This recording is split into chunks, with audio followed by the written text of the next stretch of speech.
भाजपा अब तक विधायकों को ब्लैकमेल करती नजर आती थी, लेकिन अब विधायक भाजपा को ब्लैकमेल करते नजर आएंगे, क्योंकि यह वक्त का खेल है और वक्त जब अपना खेल खेलता है तो बड़ा से बड़ा खेलने वाला खेल को झुका ही देता है।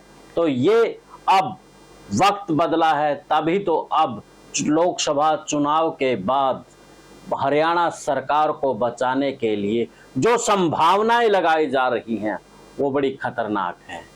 यानी कि अब हरियाणा सरकार जो भाजपा सत्ता में है वो अपनी सत्ता को बचाने के लिए ऐसा खेल खेलेगी कि सब जो अब तक ये कयास लगा रहे हैं कि भाजपा की सरकार तो गिर जाएगी, लेकिन अब परिस्थितियां बदली हैं तो रणनीतियां भी बदलेंगी।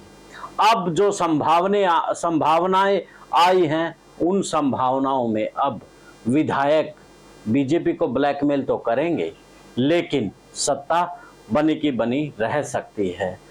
तो क्या कुछ वो संभावनाएं हैं, क्या कुछ खेल है, क्या कुछ राजनीतिक गलियारों में हलचल चली हुई है, तमाम मुद्दों के ऊपर आज के हमारा विश्लेषण रहेगा। और विश्लेषण में तब तक आप भी अपनी राय कमेंट्स बॉक्स में बताइए कि क्या लोकसभा चुनाव के बाद भाजपा सत्ता में रहेगी या फिर नहीं रहेगी।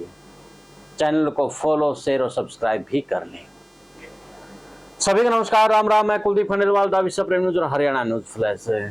लोकसभा चुनाव के बाद परिस्थितियां भाजपा के लिए काफी उल्ट होती नजर आ रही है। अगर केंद्र में भाजपा की सरकार नहीं आती है तो कहीं ना कहीं हरियाणा सरकार के ऊपर भी, यानी कि सैनी सरकार पर भी जो मुसीबतों का पहाड़ है वो टूटने वाला है, क्योंकि भाजपा का जो प्रेशर है अब तक राजनीतिक और विधायकों के ऊपर, इस सिस्टम के ऊपर कहीं ना कहीं वो मजबूत पकड़ है जो वो कमजोर होती नजर आएगी। अगर ऊपर केंद्र में भाजपा की सरकार आती है तो कहीं ना कहीं जाहिर सी बात है फिर तो वो मजबूत पकड़ रहेगी।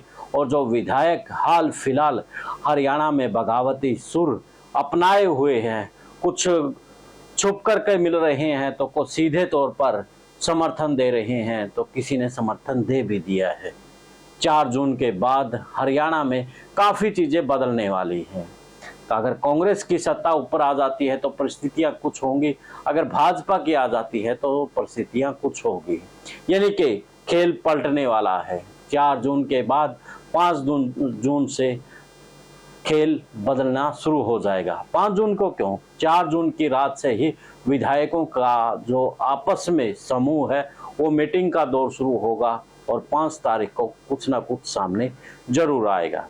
हाल फिलहाल सूत्रों की माने या फिर राजनीतिक गलियारों की माने तो खबरें जो चली हुई है बहुत हैरान कर देने वाली है।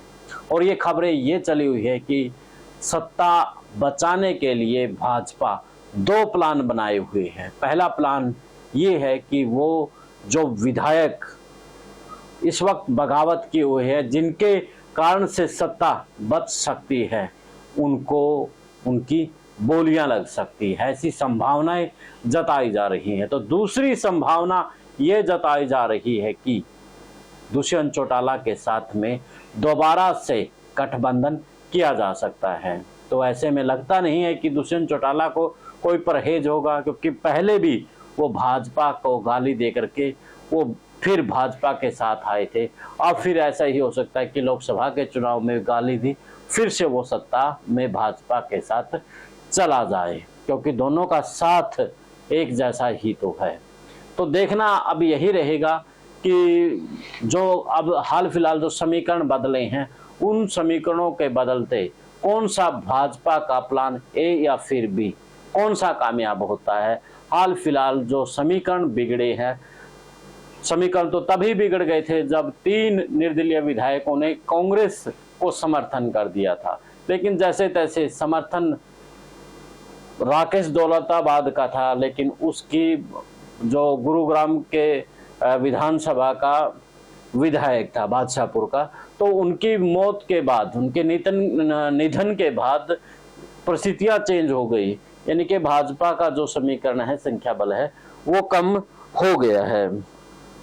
तो हरियाणा में जो मौजूदा बहुमत का आंकड़ा है जो 44 का है, क्योंकि रणजीत सिंह चौटाला के साथ में मनोहर लाल खट्टर, भाजपा की बात करें तो 2 विधायक मनोहर लाल खट्टर और दूसरा मोहन लाल बड़ौले, तो दोनों अभी इस वक्त एक सोनीपत से चुनाव लड़ रहा है, एक करनाल से लड़ रहा है।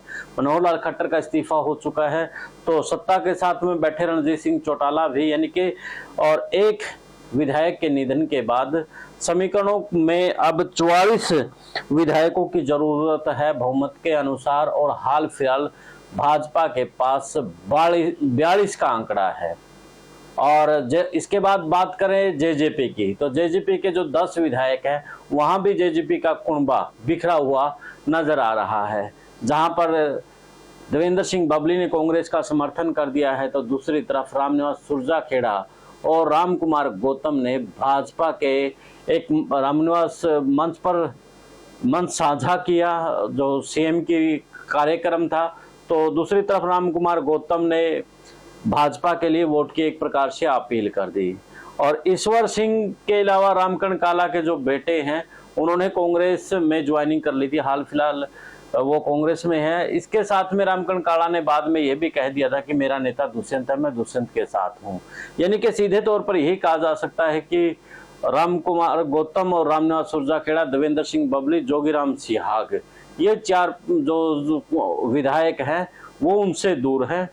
और राजनीति में आगे क्या होगा वो समय बताएगा। हाल फिलहाल बीजेपी के साथ में हलोपा का भी विधायक साथ में है, तो दूसरी तरफ इनेलो का अभय सिंह चौटाला और दूसरी तरफ हलोपा का जो गोपाल कांडा है, गोपाल कांडा का समर्थन भाजपा को है। तो इनेलो का जो विधायक है अभय सिंह चौटाला वो भी कुरुक्षेत्र के रण में संसद में जाने की तैयारी में है, उन्होंने भी चुनाव लड़ा है। तो ऐसे में अब देखना यही दिलचस्प रहेगा कि भाजपा का प्लान कौन सा कामयाब होता है। सत्ता बचाने के लिए भाजपा क्या गुल खिलाएगी, क्या खेल खेलेगी, यह समय बताएगा। हाल फिलहाल आप भी बता दीजिए कि आपको क्या लगता है कि भाजपा सत्ता बचाने के लिए कौन सा प्लान अपनाएगी। कमेंट्स बॉक्स में अपनी राय दें। देश और प्रदेश की खबरों के लिए देखते रहिए विश्व प्रेम न्यूज और हरियाणा न्यूज फ्लैश। मुझे इजाजत, मिलते हैं। जिंदाबाद।